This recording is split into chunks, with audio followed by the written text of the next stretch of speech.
everyone. Thank you for joining me around the fireside tonight. My name is Joe, and I'm here to tell you a story. A story about a brave little girl on a great journey to save her best friend. A story about royalty and crows, of robbers and glass, of reindeer and sorceresses. A story about roses, proudly presenting The Snow Queen by Hans Christian Andersen, as published in 1844. As always, if you enjoyed this story, please let me know by leaving a rating or review and subscribing to Tales by the Fireside. Every interaction truly does mean the world to this channel. Now please, get comfortable, let go of the daylight, and join me for our story.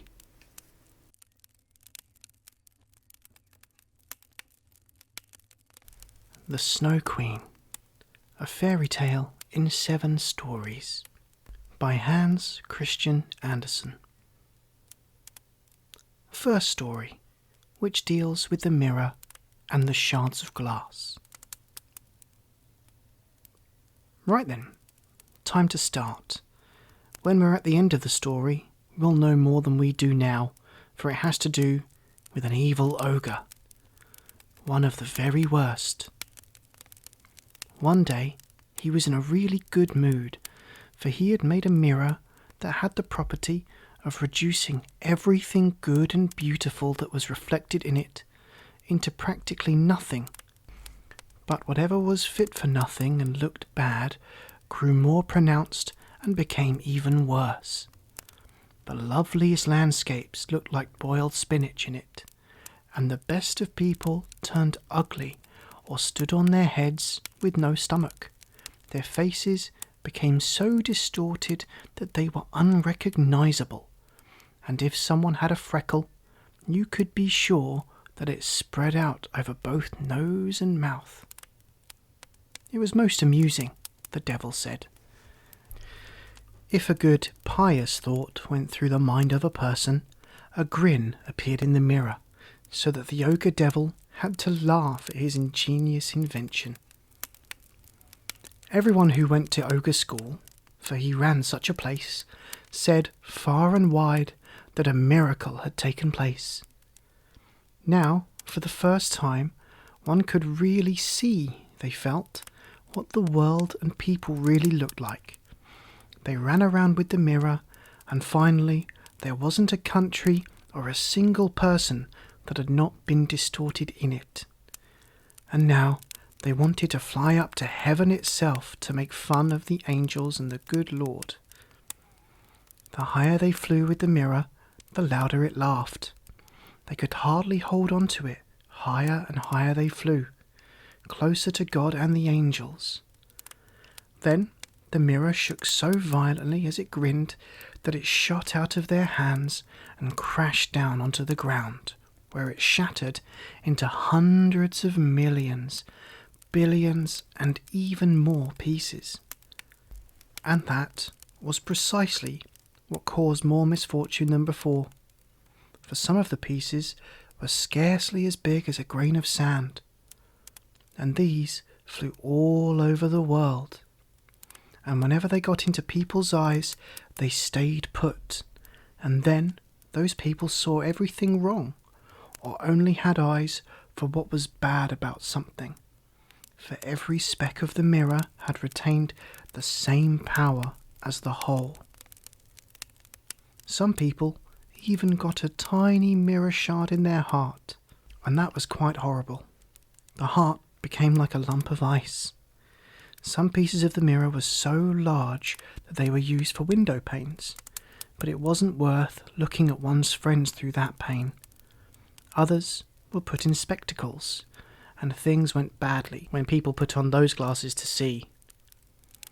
The evil ogre laughed till his stomach burst, and that tickled him so wonderfully.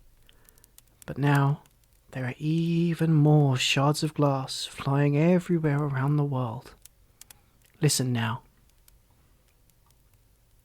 The second story, a little boy and a little girl.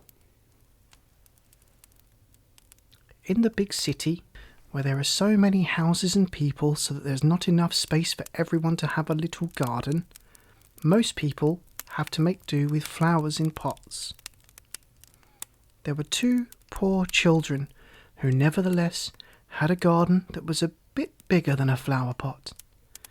They were not brother and sister, but they were as fond of each other as if they had been. Their parents lived close to each other. They lived in 2 attics, where the roof from one met that of the other, and the gutter followed the eaves. A small window faced outward from each house, and you only needed to step over the gutter to get from one window to the other. Outside the windows, both their parents had a large wooden box where they grew their vegetables. There was also a small rose tree growing in each box, and they grew there so beautifully. The parents came to place the boxes across the gutter so that they almost reached from one window to the other, and they looked almost exactly like 2 embankments of flowers. The long pea stalks hung down over the edges of the boxes, and the rose trees grew long branches. They wound themselves round the windows and bent towards each other, almost like a triumphal arch of greenery and flowers.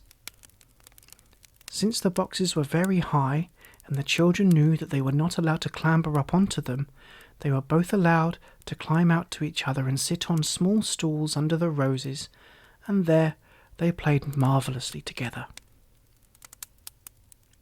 In the winter, that pleasure was of course denied them. The windows were often completely frozen shut, but they would heat small copper coins on the tiled stove, place a hot coin on the frozen window pane, and create a perfectly round peephole, behind which a wonderfully mild eye would peer out, one from each window.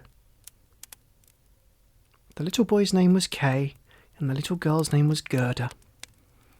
In the summer, they could get together by taking one big step. In the winter, they had to go down many stairs and up many stairs. And outside, the snow was swirling. "The snow is white bees that are swarming," the old grandmother said. "Do they also have a bee queen?" the little boy asked, for he knew that among real bees there is such a queen. "They do indeed," the grandmother said. "She flies where they are swarming at their thickest. She's the largest of them all, and she never remains still on the ground. She keeps on flying up into the black cloud. Over many a winter night she flies through the city streets and looks in through the windows. And then they freeze over so strangely as if with flowers." "Yes, I've seen that," both children said, so they knew it was true.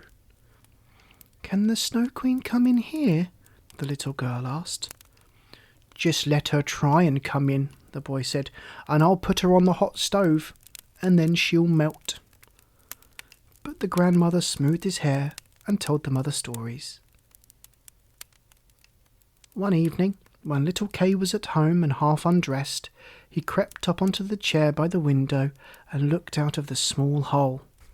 A few snowflakes were drifting down, and one of these, the largest of them, came to lie on the edge of one of the flower boxes. The snowflake grew and grew, and finally it turned into a whole woman, dressed in the finest white gauze that was made up of millions of star-like flakes. She was very fine and beautiful, but made of ice, of blinding, twinkling ice, and yet she was alive. Her eyes stared like 2 bright stars, although there was no calmness or rest in them. She nodded at the window and waved her hand. The little boy took fright and jumped down from the chair, and it was as if a large bird flew past the window. The next day there was a clear frost, and then it began to thaw. The sun shone, everything turned green, the swallows built their nests, the windows were opened, and the small children sat once more in their tiny garden high up in the gutter above all the stories of the houses. The roses bloomed so marvellously that summer. The little girl had learnt a hymn, and it talked of roses, and when she read it, she thought about her own roses and sang it for the little boy. And then he joined in. The rose in the valley is blooming so sweet, and angels descend there, the children to greet. And they held each other by the hand, kissed the roses, and gazed into the bright sunshine. What delightful summer days they were! How wonderful it was to be out there with the fresh rose trees that never seemed as if they would stop blooming. It was when Kay and Gerda sat there looking at a picture book with animals and birds that Kay said, "Ow! Something stuck me in the heart, and now I got something in my eye." The little girl held him by the neck. He blinked his eyes. No, there was nothing to be seen. "I think it's out again," he said. But it wasn't, for it was one of the specks of glass that came from the mirror. The magic mirror, remember. The horrid glass that made everything good that was reflected in it become horrible. But what was evil and nasty become more obvious, and everything wrong with something was immediately noticeable. A tiny shard had also gone right into poor Kay's heart. Soon his heart would be like a lump of ice. It no longer hurt, but it was still there. "What are you crying for?" he asked. "It makes you look ugly. There's nothing the matter with me." "Ugh!" he suddenly cried out. "That rose over there's all worm-eaten. And look, that one's all crooked. They really are such ugly roses. They look like the boxes they're standing in." And he gave the box a hard shove with his foot and broke off the 2 roses. "Kay, what are you doing?" the little girl shouted. And when he saw how shocked she was, he pulled another rose off and then rushed inside from his window, away from sweet little Gerda. When she came later with the picture book, he said that it was only for babies, and if the grandmother told them stories, he always came up with some objection, and if he could, he would follow after her, put a pair of glasses on, and speak exactly the way she did, so convincingly that it made people laugh at him. He was soon able to follow everyone in the whole street and mimic them. Everything that was a bit odd about them and not very fetching, Kay was able to imitate. And then people said, "That boy's certainly got a clever head on his shoulders." But it was the piece of glass he had got in his eye, and the glass that was lodged in his heart. That was why he teased even little Gerda, who loved him with all her soul.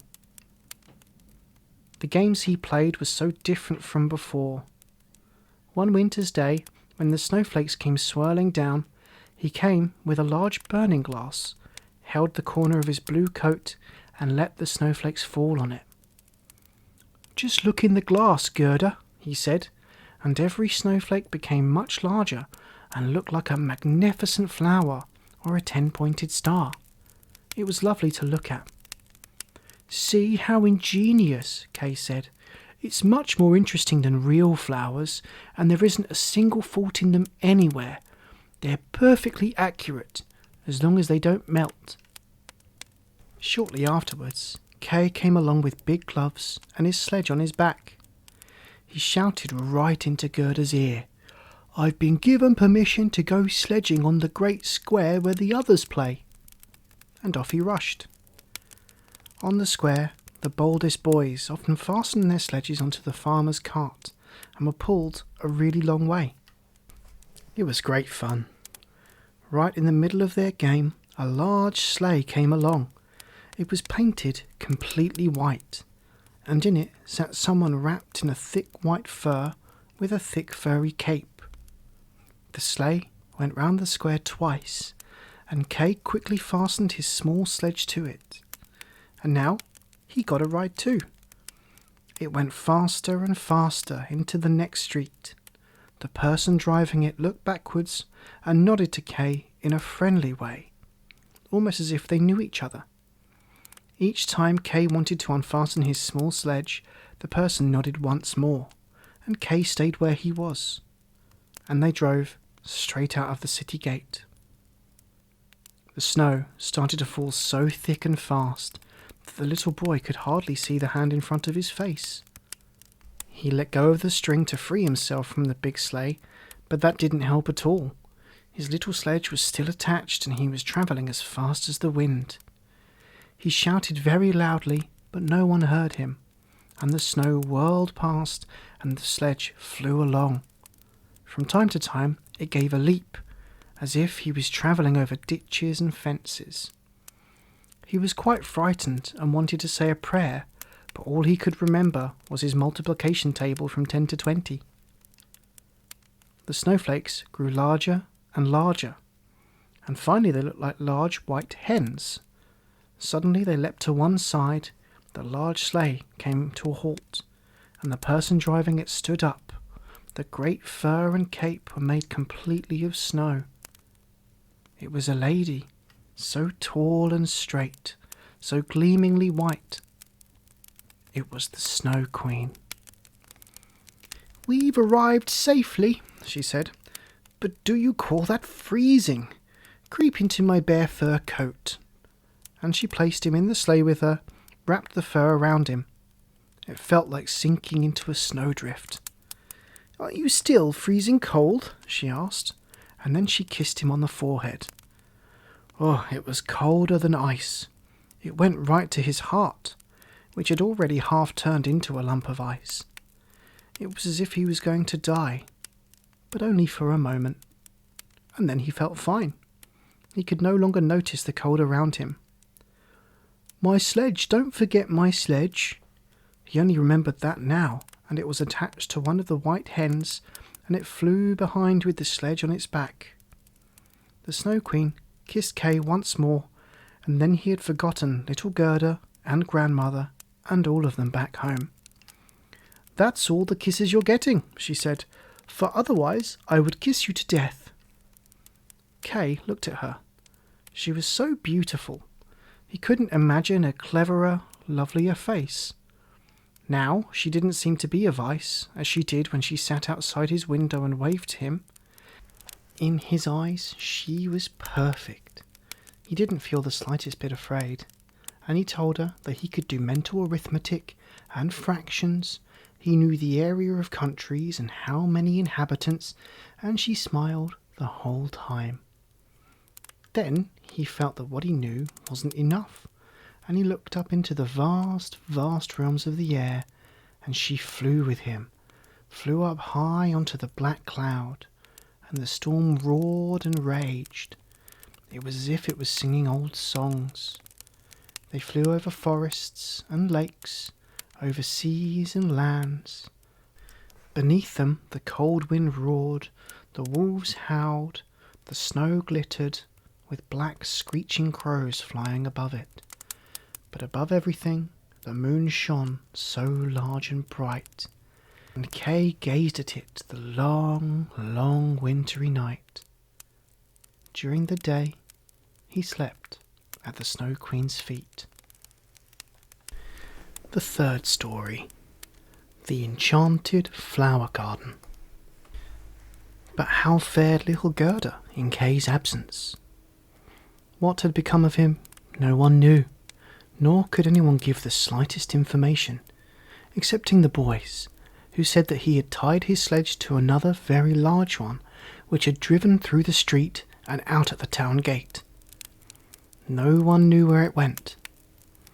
Many tears were shed for him, and little Gerda wept bitterly for a long time. She said she knew he must be dead, that he was drowned in the river which flowed close by the school. The long winter days were very dreary, but at last spring came with warm sunshine. "Kay is dead and gone," said little Gerda. "I don't believe it," said the sunshine. "He is dead and gone," she said to the sparrows. "We don't believe it," they replied. And finally, little Gerda didn't either. "I'll put on my new red shoes," she said one morning. "Kay's never seen them. I'll go down to the river and ask it." It was quite early when she kissed her old grandmother, who was still asleep. Then she put on her red shoes and went, quite alone, out of the town gate toward the river. "Is it true you've taken my friend away from me?" she said to the river. "I will give you my red shoes if you'll give him back to me." And it seemed as if the waves nodded to her in a strange manner. Then she took off her red shoes, which she liked better than anything else, and threw them both into the river. But they fell near the bank, and the little waves carried them back to land, just as if the river would not take from her what she loved best, because it could not give her back little Kay. But she thought the shoes had not been thrown out far enough. She crept into a boat that lay among the reeds, and she threw the shoes again from the farther end of the boat into the water. But it was not fastened, and her movement sent it gliding away from the land. When she saw this, she hastened to reach the end of the boat, but before she could, it was more than a yard from the bank and drifting away faster than ever. Little Gerda was very much frightened. She began to cry, but no one heard her except the sparrows, and they could not carry her to land, but they flew along the shore and sang as if to comfort her. "Here we are, here we are." The boat floated with the stream, and little Gerda sat quite still, with only her stockings on her feet. The red shoes floated after her, but she could not reach them because the boat kept so much in advance. The banks on either side of the river were very pretty. There were beautiful flowers, old trees, sloping fields in which cows and sheep were grazing, but not a human being to be seen. "Perhaps the river will carry me to little Kay," thought Gerda, and she became more cheerful, and raised her head and looked at the beautiful green banks. And so the boat sailed on for hours. At last she came to a large cherry orchard, in which stood a small house with strange red and blue windows. It had also a thatched roof, and outside were 2 wooden soldiers that presented arms to her as she sailed past. Gerda called out to them, for she thought they really were alive, but of course they did not answer, and as the boat drifted nearer to the shore, she saw what they really were. Then Gerda called still louder, and there came a very old woman out of the house, leaning on a crutch. She wore a large hat to shade her from the sun, and on it were painted all sorts of pretty flowers. "You poor little child," said the woman. "How did you manage to come this long, long distance into the wide world on such a rapid rolling stream?" And then the old woman walked into the water, seized the boat with her crutch, drew it to land, and lifted little Gerda out. And Gerda was glad to feel herself again on dry ground, although she was rather afraid of the strange old woman. "Come and tell me who you are," said she, "and how you came here."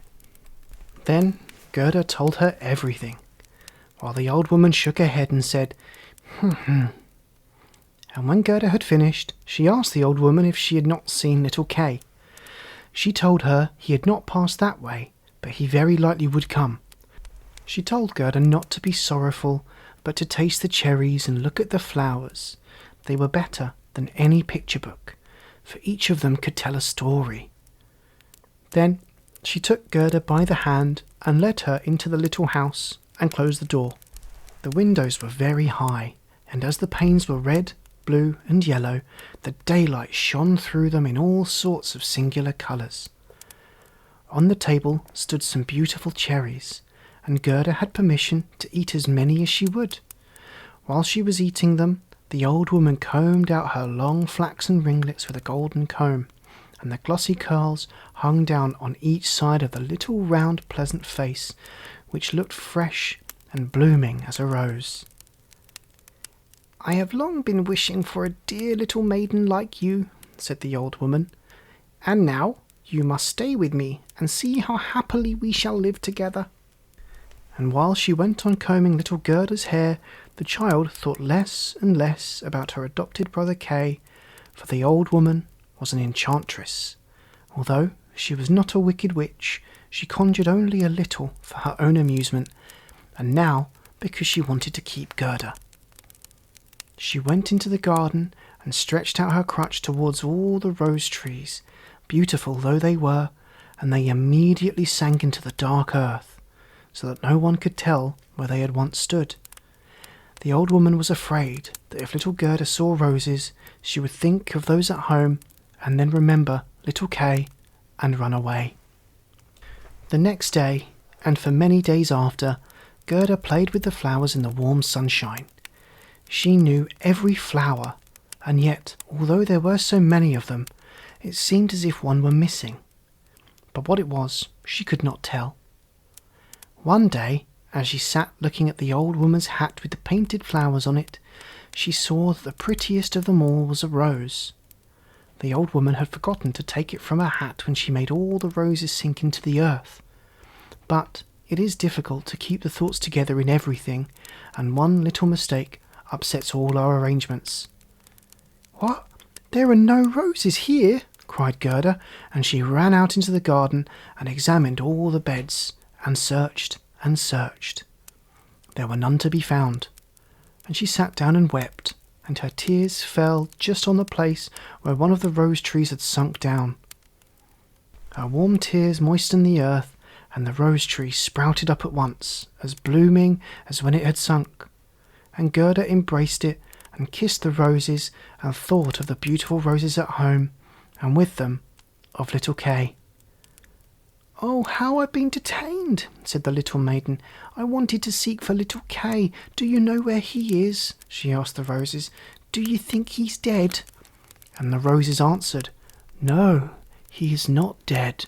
We have been in the ground where all the dead lie, but Kay is not there." "Thank you," said little Gerda. And then she went to the other flowers and looked into their little cups and asked, "Do you know where Kay is?"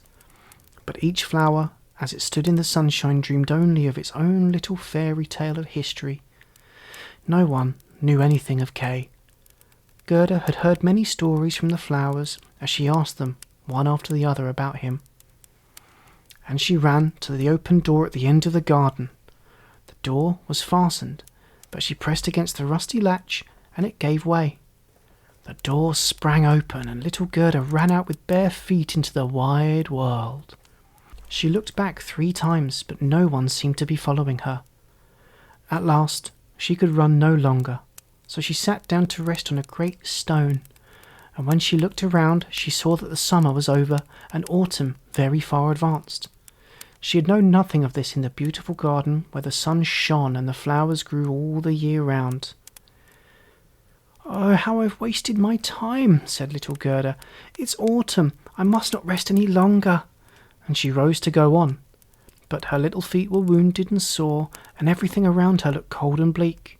The long willow leaves were quite yellow, the dewdrops fell like water, leaf after leaf dropped from the trees.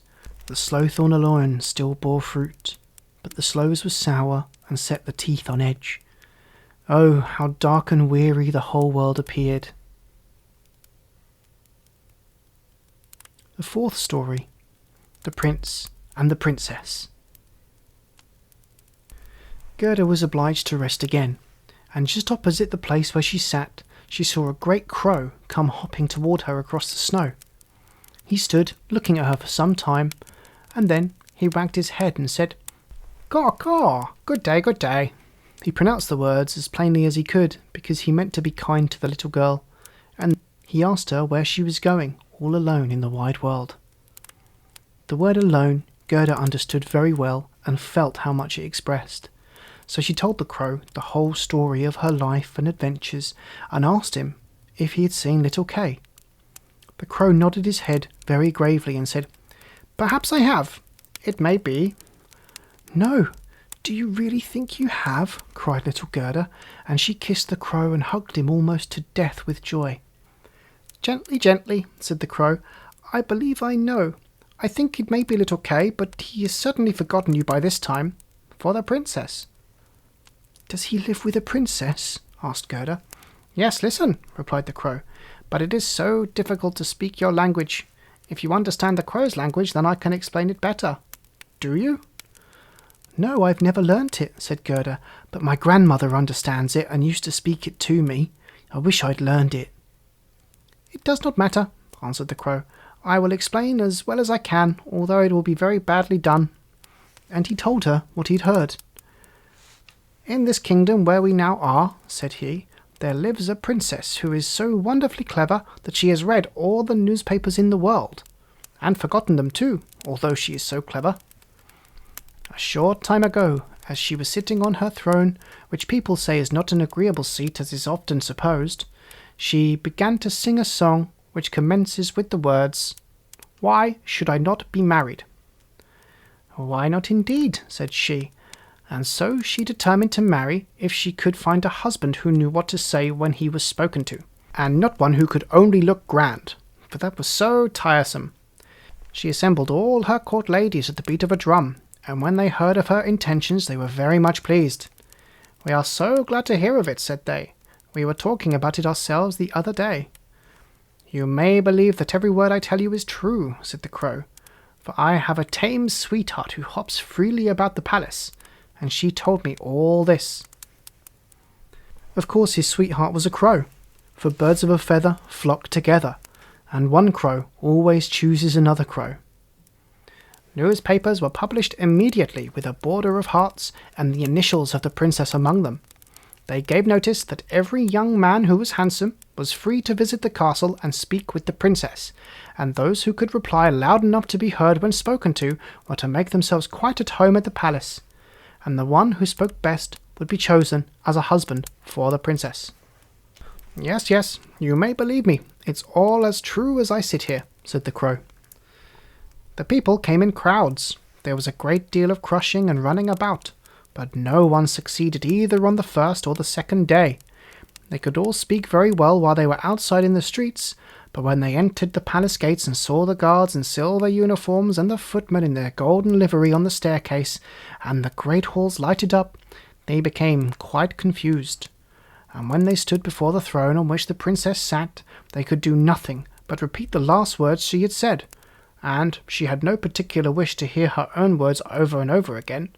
It was just as if they had all taken something to make them sleepy while they were there in the palace, for they did not recover themselves nor speak till they had got back again into the street. There was a long procession of them, reaching from the town gate to the palace. 'I went myself to see them,' said the crow. 'They were hungry and thirsty, for at the palace they did not even get a glass of water. Some of the wisest had taken a few slices of bread and butter with them, but they did not share it with their neighbours. They thought if the others went into the princess looking hungry, there would be a better chance for themselves.' 'But Kay, tell me about little Kay,' said Gerda. 'Was he among the crowd?' 'Stop a bit, we are just coming to him. It was on the third day that there came marching cheerfully along to the palace a little personage, without horses or carriage, his eyes sparkling like yours. He had beautiful long hair, but his clothes were very poor.' 'That was Kay,' said Gerda joyfully. 'Oh, then I've found him,' and she clapped her hands. 'He had a little knapsack on his back,' added the crow. 'No, it must have been his sledge,' said Gerda, 'for he went away with it.' 'It may have been so,' said the crow. 'I did not look at it very closely, but I know from my tame sweetheart that he passed through the palace gates, saw the guards in their silver uniform and the servants in their liveries of gold on the stairs, but he was not in the least embarrassed.' 'It must be very tiresome to stand on the stairs,' he said. 'I prefer to go in.' The rooms were blazing with light. Councillors and ambassadors walked about with bare feet, carrying golden vessels. It was enough to make any one feel serious. His boots creaked loudly as he walked, and yet he was not at all uneasy. 'It must be Kay,' said Gerda. 'I know he had new boots on. I heard them creak in Grandmother's room.' 'They really did creak,' said the crow. Yet he went boldly up to the princess herself, who was sitting on a pearl as large as a spinning wheel. And all the ladies of the court were present with their maids, and all the cavaliers with their servants, and each of the maids had another maid to wait upon her. And the cavaliers' servants had their own servants, as well as each a page. They all stood in circles around the princess, and the nearer they stood to the door, the prouder they looked. The servants' pages, who always wore slippers, could hardly be looked at, as they held themselves up so proudly by the door. "It must be quite awful," said little Gerda, "but did Kay win the princess?" "If I had not been a crow," said he, "I would have married her myself, although I am engaged. He spoke as well as I do when I speak the crow's language. I heard this from my tame sweetheart. He was quite free and agreeable, and said he had not come to woo the princess, but to hear her wisdom, and he was as pleased with her as she was with him." "Oh, that certainly was Kay," said Gerda. "He was so clever. He could work mental arithmetic and fractions. Oh, will you take me to the palace?" "It is very easy to ask that," replied the crow, "but how are we to manage it? However, I will speak about it to my tame sweetheart and ask her advice, for I must tell you, it will be very difficult to gain permission for a little girl like you to enter the palace." "Oh, yes, but I shall gain permission easily," said Gerda, "for when Kay hears that I'm here, he will come out and fetch me in immediately." "Wait for me here by the palings," said the crow, wagging his head as he flew away. It was late in the evening before the crow returned. "Caw, caw," he said. "She sends your greeting, and here is a little roll which she took from the kitchen for you. There is plenty of bread there, and she thinks you must be hungry. It is not possible for you to enter the palace by the front entrance. The guards in silver uniform and the servants in gold livery would not allow it. But do not cry, we will manage to get you in. My sweetheart knows a little back staircase that leads into the sleeping apartments, and she knows where to find the key." Then they went into the garden through the great avenue, where the leaves were falling one after the other, and they could see the lights in the palace were being put out in the same manner. And the crow led little Gerda to a back door which stood ajar. Oh, how her heart beat with anxiety and longing. It was as if she were going to do something wrong, and yet she only wanted to know where Kay was. "It must be him," she thought, "with those clear eyes and that long hair." She could fancy she saw him smiling at her as he used to at home when they sat among the roses. He would certainly be glad to see her, and to hear what a long distance she had come for his sake, and to know how sorry they had all been at home because he didn't come back. Oh, what a joy, and yet what fear she felt. They were now on the stairs, and in a small closet at the top a lamp was burning. In the middle of the floor stood the tame crow, turning her head from side to side and gazing at Gerda, who curtsied as her grandmother had taught her to do. "My betrothed has spoken so very highly of you, my little lady," said the tame crow. "Your story is very touching. If you will take the lamp, I will walk before you. We will go straight along this way, where we shall meet no one." "I feel as if someone were behind us," said Gerda, as something rushed by her like a shadow on the wall. And then it seemed to her that horses with flying manes and thin legs, hunters, ladies, and gentlemen on horseback, glided by her like shadows. "They are only dreams," said the crow. "They are coming to carry the thoughts of the great people out hunting. All the better, for if their thoughts are out hunting, we shall be able to look at them in their beds more safely. I hope that when you rise to honour and favour, you will show a grateful heart." "You may be quite sure of that," said the other crow. They now came into the first hall, the walls of which were hung with rose-coloured satin embroidered with artificial flowers. Here the dreams again flitted by them, but so quickly that Gerda could not distinguish the royal persons. Each hall appeared more splendid than the last. It was enough to bewilder one. At length they reached a bedroom. The ceiling was like a great palm tree, with glass leaves of the most costly crystal, and over the centre of the floor 2 beds, each resembling a lily, hung from a stem of gold.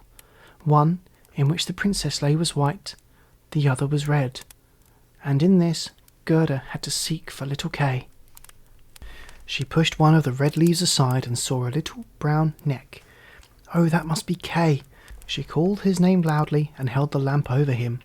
The dreams rushed back into the room on horseback. He woke and turned his head round. It was not little Kay. The prince was only like him. Still, he was young and pretty. Out of her white lily bed peeped the princess, and asked what was the matter. Little Gerda wept and told her story, and all that the crows had done to help her. "You poor child," said the prince and princess. Then they praised the crows and said they were not angry with them for what they had done, but that it must not happen again, and that this time they should be rewarded. "Would you like to have your freedom?" asked the princess, "or would you prefer to be raised to the position of court crows, with all that is left in the kitchen for yourselves?" Then both the crows bowed and begged to have a fixed appointment, for they thought of their old age, and it would be so comfortable, they said, to feel that they had made provision for it. And then the prince got out of his bed and gave it up to Gerda. He could do no more, and she lay down. She folded her little hands and thought, "How good everybody is to me, both men and animals." Then she closed her eyes and fell into a sweet sleep. All of the dreams came flying back again, looking like angels now, and one of them drew a little sledge on which sat Kay, who nodded to her. But all this was only a dream, and it vanished as soon as she awoke. The following day she was dressed from head to foot in silk and velvet, and invited to stay at the palace for a few days and enjoy herself. But she only begged for a pair of boots and a little carriage and a horse to draw it, so that she might go out into the wide world and seek for Kay. She obtained not only boots, but a muff, and was neatly dressed, and when she was ready to go, there, at the door, she found a coach made of pure gold, with the coat of arms of the prince and princess shining upon it like a star, and the coachman, footman, and outriders all wearing golden crowns upon their heads. The prince and princess themselves helped her into the coach and wished her success. The forest crow, who was now married, accompanied her for the first 3 miles. He sat by Gerda's side, as he could not bear riding backwards. The tame crow stood in the doorway flapping her wings. She could not go with them, because she had been suffering from headache ever since the new appointment, no doubt from overeating. The coach was well stored with sweet cakes, and under the seat were fruit and gingerbread nuts. "Farewell, farewell," cried the prince and princess, and little Gerda wept, and the crow wept, and then, after a few miles, the crow also said farewell, and this parting was even more sad. However, he flew to a tree and stood flapping his black wings as long as he could see the coach, which glittered like a sunbeam. The 5th story, The Little Robber Girl. The coach drove on through a thick forest, where it lighted up the way like a torch, and dazzled the eyes of some robbers, who could not bear to let it pass them unmolested. "It's gold! It is gold!" cried they, rushing forward and seizing their horses. Then they struck dead the little jockeys, the coachman, and the footman, and pulled the little Gerda out of the carriage. "She is plump and pretty. She has been fed with the kernels of nuts," said the old robber woman, who had a long beard and eyebrows that hung over her eyes. "She is as good as a fatted lamb. Oh, how nice she will taste!" And as she said this, she drew forth a shining knife that glittered horribly. "Oh!" screamed the old woman at the same moment, for her own daughter, who had held her back, had bitten her in the ear. "You naughty girl," said the mother, and now she had not time to kill Gerda. "She shall play with me," said the little robber girl. "She shall give me her muff and her pretty dress and sleep with me in my bed." And then she bit her mother again, and all the robbers laughed. "I will have a ride in the coach," said the little robber girl, and she would have her own way, for she was self-willed and obstinate. She and Gerda seated themselves in the coach and drove away over stumps and stones, into the depths of the forest. The little robber girl was about the same size as Gerda, but stronger. She had broader shoulders and darker skin. Her eyes were quite black, and she had a mournful look. she clasped little Gerda around the waist and said, "They shall not kill you as long as you don't make me vexed. I suppose you are a princess?" "No," said Gerda, and she told all her history and how fond she was of little Kay. The robber girl looked earnestly at her, nodded her head, and said, "They shan't kill you, even if I do get angry with you, for I will do it myself." And then she wiped Gerda's eyes and put her own hands into the beautiful muff, which was so soft and warm. The coach stopped in the courtyard of a robber's castle, the walls of which were full of cracks from top to bottom. Ravens and crows flew in and out of the holes and crevices, while great bulldogs, each of which looked as if could swallow a man, were jumping about, but they were not allowed to bark. In the large old smoky hall, a bright fire was burning on the stone floor. There was no chimney, so the smoke went up into the ceiling and found a way out for itself. Soup was boiling in a large cauldron, and hares and rabbits were roasting on the spit. "You shall sleep with me and all my little animals tonight," said the robber girl, after they had something to eat and drink. So she took Gerda to a corner of the hall where some straw and carpets were laid down. Above them, on laths and perches, were more than 100 pigeons that all seemed to be asleep, although they moved slightly when the two girls came near them. "These all belong to me," said the robber girl, and she seized the nearest to her and held it by the feet. "Kiss it," cried she, flapping the bird in Gerda's face. "There sit the wood pigeons," continued she, pointing to a number of laths and a cage which had been fixed into the walls near one of the openings. "Both rascals would fly away directly if they were not closely locked up. And here is my old sweetheart, Bar." And she dragged out a reindeer by the horn. He wore a bright copper ring around his neck and was tethered to the spot. "We are obliged to hold him tight too, else he would run away from us also. I tickle his neck every evening with my sharp knife, which frightens him very much." And the robber girl drew a long knife from a chink in the wall and let it slide gently over the reindeer's neck. The poor animal began to kick, and the little robber girl laughed and pulled down Gerda into bed with her. "Will you have that knife with you while you're asleep?" asked Gerda, looking at it in great fright. "I always sleep with my knife near me," said the robber girl. "No one knows what may happen. But now tell me again all about little Kay and why you went out into the world." Then Gerda repeated her story over again, while the wood pigeons in the cage over her cooed, and the other pigeons slept. The little robber girl put one arm across Gerda's neck and held the knife in the other, and was soon fast asleep and snoring. But Gerda could not close her eyes at all. She knew not whether she was to live or to die. The robbers sat round the fire, singing and drinking. It was a terrible sight for a little girl to witness. Then one of the wood pigeons said, "Coo, coo, we have seen little Kay. A white fowl carried his sledge, and he sat in the carriage of the Snow Queen, which drove through the wood while we were lying in our nest. She blew upon us, and all the young ones died except us. Coo, coo." "What are you saying up there?" cried Gerda. "Where was the Snow Queen going? Do you know anything about it?" "She was most likely travelling to Lapland, where there is always snow and ice. Ask the reindeer that is fastened up there with a rope." "Yes, there is always snow and ice," said the reindeer, "and it's a glorious place. You can leap and run about freely on the sparkling icy plains. The Snow Queen has her summer tent there, but her strong castle is at the North Pole, on an island called Spitzbergen." "Oh, Kay, little Kay," sighed Gerda. "Lie still," said the little robber girl, "or you shall feel my knife." In the morning, Gerda told her all that the wood pigeons had said, and the little robber girl looked quite serious, and nodded her head, and said, "That is all talk. Do you know where Lapland is?" she asked the reindeer. "Who should know better than I do?" said the animal, while his eyes sparkled. "I was born and brought up there, and used to run about the snow-covered plains." "Now listen," said the robber girl. "All our men are gone away. Only Mother is here, and she will stay.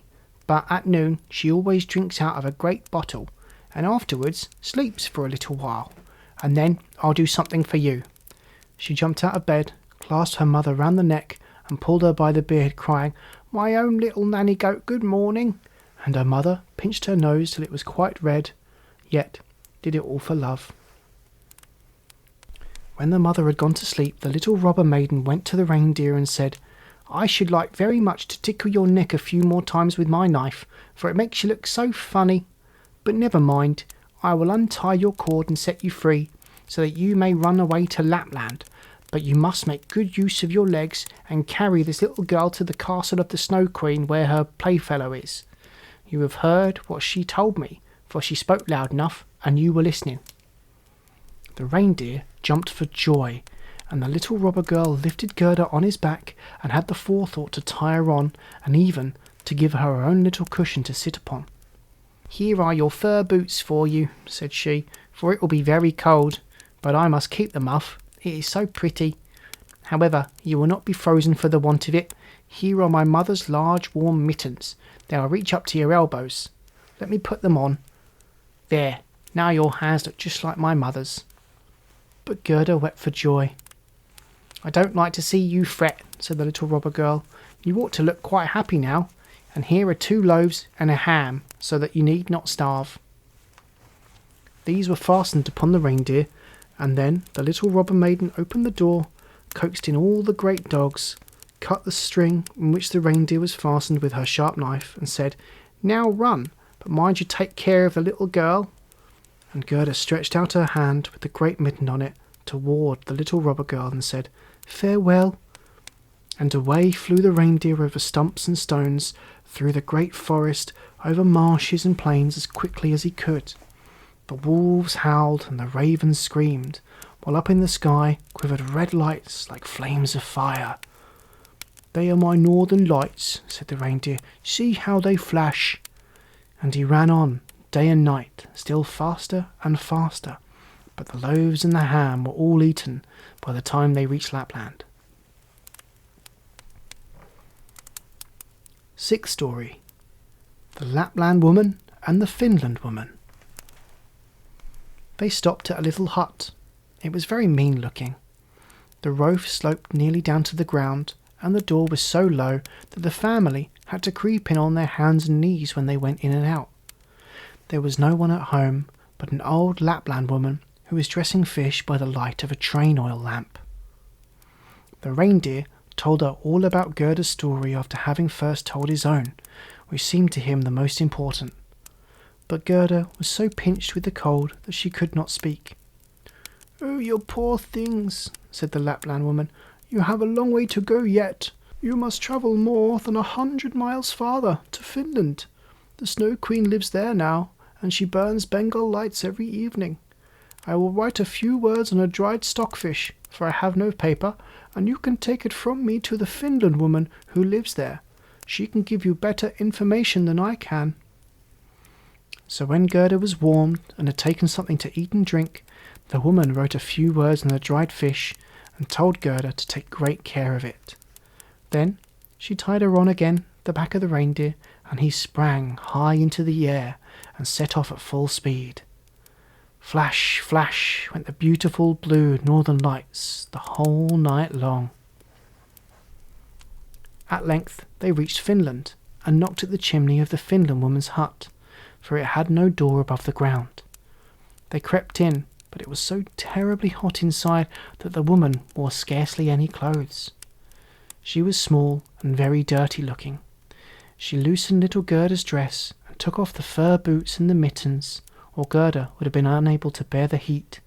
Then she placed a piece of ice on the reindeer's head and read what was written on the dried fish. And after she'd read it 3 times, she knew it by heart, so she popped the fish into the soup, as she knew it was good to eat, and she never wasted anything. The reindeer told his own story first, and then little Gerda's, and the Finlander twinkled with her clever eyes, but said nothing. "You are so clever," said the reindeer. "I know you can tie all the winds of the world with a piece of twine. If a sailor unties 1 knot, he has a fair wind. When he unties the second, it blows hard. But if the third and fourth are loosened, then comes a storm which will root up whole forests. Can you not give this little maiden something which will make her as strong as 12 men to overcome the Snow Queen?" "The power of 12 men?" said the Finland woman. "That would be of very little use." But she went to a shelf and took down and unrolled a large skin on which were inscribed wonderful characters, and she read till the perspiration ran down from her forehead. But the reindeer begged so hard for little Gerda, and Gerda looked at the Finland woman with such tender, tearful eyes that her own eyes began to twinkle again. She drew the reindeer into a corner and whispered to him while she laid a fresh piece of ice on his head. "Little Kay is really with the Snow Queen, but he finds everything there so much to his taste and his liking that he believes it is the finest place in the world. And this is because he has a piece of broken glass in his heart and a little splinter of glass in his eye. These must be taken out, or he will never be a human being again, and the Snow Queen will retain her power over him." "But can you not give little Gerda something to help her conquer this power?" "I can give her no greater power than she has already," said the woman. "Don't you see how strong that is?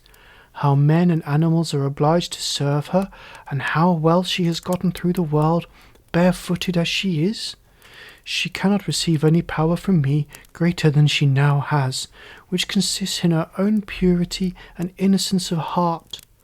If she cannot herself obtain access to the Snow Queen and remove the glass fragments from little Kay, we can do nothing to help her. 2 miles from here the Snow Queen's garden begins. You can carry the little girl so far and set her down by the large bush which stands in the snow, covered with red berries. Do not stay gossiping, but come back here as quickly as you can."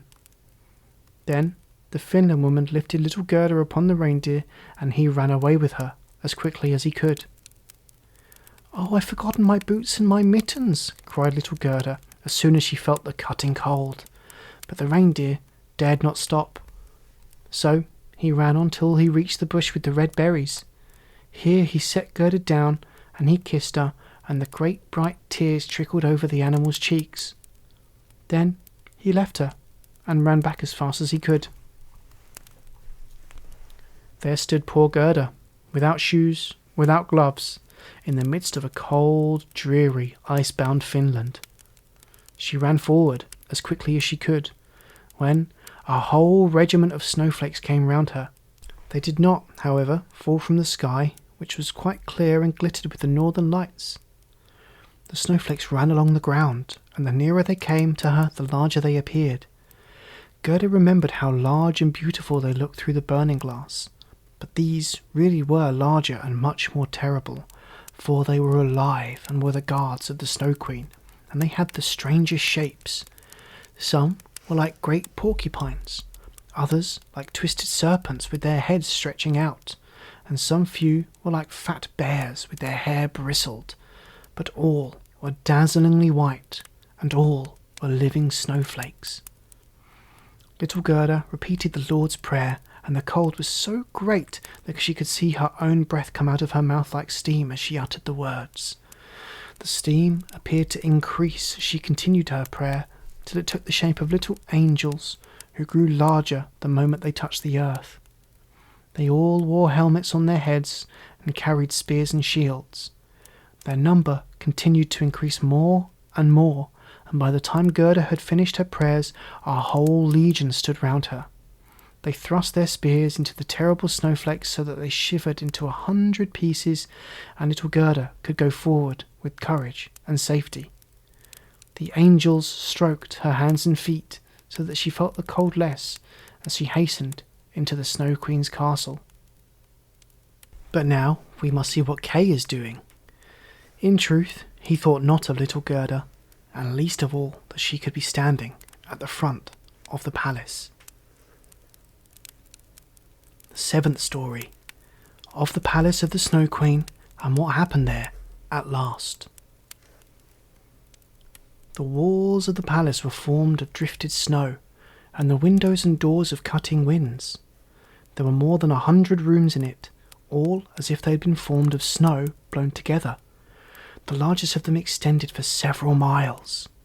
They were all lighted up by the vivid light of the aurora, and were so large and empty, so icy cold and glittering. There were no amusements here, not even a little bear's ball, when the storm might have been the music, and the bears could have danced on their hind legs and shown their good manners. There were no pleasant games of snapdragon or touch, nor even a gossip over the tea table for the young lady foxes. Empty, vast, and cold were the halls of the Snow Queen. The flickering flames of the northern lights could plainly be seen, whether they rose high or low in the heavens, from every part of the castle. In the midst of this empty, endless hall of snow was a frozen lake, broken on its surface into 1,000 forms. Each piece resembled another, for each was in itself perfect as a work of art. And in the centre of this lake sat the Snow Queen when she was at home. She called this lake the Mirror of Reason, and said that it was the best, and indeed the only one in the world. Little Kay was blue with cold, indeed almost black, but he did not feel it, for the Snow Queen had kissed away the icy shiverings, and his heart was already a lump of ice. He dragged some sharp, flat pieces of ice to and fro, and placed them together in all kinds of positions, as if he wished to make something out of them. Just as we try to form various figures with little tablets of wood, Kay's figures were very artistic. It was the icy game of reason at which he played, and in his eyes the figures were very remarkable and of the highest importance. This opinion was owing to the splinter of glass still sticking in his eye. He composed many complete figures forming different words, but there was one word he never could manage to form, though he wished it very much. It was the word eternity. The Snow Queen had said to him, "When you can find out this, you shall be your own master, and I will give you the whole world and a new pair of skates." But he could not accomplish it. "Now I must hasten away to warmer countries," said the Snow Queen. "I will go and look into the black craters of the tops of the burning mountains, Etna and Vesuvius, as they are called. I shall make them look white, which will be good for them, and for the lemons and the grapes." And away she flew, leaving little Kay quite alone in the great hall, which was so many miles in length. He sat and looked at his pieces of ice, and was thinking so deeply and sat so still that anyone might have supposed he was frozen. At this moment it happened that little Gerda came through the great door of the castle. Cutting winds were raging around her, but she offered up a prayer, and the winds sank down as if they were going to sleep. On she went till she came to the large, empty hall and caught sight of Kay. She drew him directly. She flew to him at last and threw her arms around his neck and held him fast, while she exclaimed, "Kay, dear Kay, I found you at last." But he sat quite still, stiff and cold. Then little Gerda wept hot tears, which fell on his breast and penetrated into his heart. This thawed the lump of ice and washed away the little piece of glass which had stuck there. And then he looked at her, and she sang, "The rose in the valley is blooming so sweet, and angels descend there, the children to greet." Then Kay burst into tears. He wept so that the splinter of glass swam out of his eye. Then he recognized Gerda and said joyfully, "Gerda, dear Gerda, where have you been all this time?" "And where have I been?" And he looked all around him and said, "How cold it is here, and how large and empty it all looks." And he clung to Gerda, and she laughed and wept for joy. It was so pleasing to see them that even the pieces of ice danced, and when they were tired and went to lie down, they formed themselves into the letters of the word which the Snow Queen had said he must find out before he could be his own master and have the whole world and a pair of new skates. Gerda kissed his cheeks, and they became blooming, and he kissed his eyes till they shone like her own. She kissed his hands and feet, and he became quite healthy and cheerful. The Snow Queen might come home now when she pleased, for there stood his certainty of freedom in the word she wanted, written in shining letters of ice. Then they took each other by the hand and went forth from the great palace of ice. They spoke of the grandmother and of the roses on the roof, and as they went on, the winds were at rest, and the sun burst forth. When they arrived at the bush with red berries, there stood the reindeer waiting for them, and he had brought another young reindeer with him, whose udders were full, and the children drank her warm milk and kissed her. They carried Kay and Gerda first to the Finland woman, where they warmed themselves thoroughly in the hot room and had directions about their journey home. Next, they went to the Lapland woman, who had made some new clothes for them and put their sleighs in order. Both the reindeer ran by their side and followed them as far as the boundaries of the country, where the first green leaves were budding. And here they took leave of the 2 reindeer and the Lapland woman, and all said farewell. Then birds began to twitter, and the forest too was full of green young leaves, and out of it came a beautiful horse, which Gerda remembered, for it was the one which had drawn the golden coach. A young girl was riding upon it, with a shining red cap on her head and pistols in her belt. It was the little robber maiden who had got tired of staying at home. She was going first to the north, and if that did not suit her, she meant to try some other part of the world. She knew Gerda directly, and Gerda remembered her. It was a joyful meeting. "You're a fine fellow to go gadding about in this way," she said to little Kay. "I should like to know whether you deserve that anyone should go to the end of the world to find you." But Gerda patted her cheeks and asked after the prince and princess. "They are gone to foreign countries, and now tell me how you managed to get him back." And Gerda and Kay told her all about it. "Wow, it's all right at last," said the little robber girl. She took both their hands and promised that if she ever should pass through the town, she would call and pay them a visit. And then she rode away into the wide world.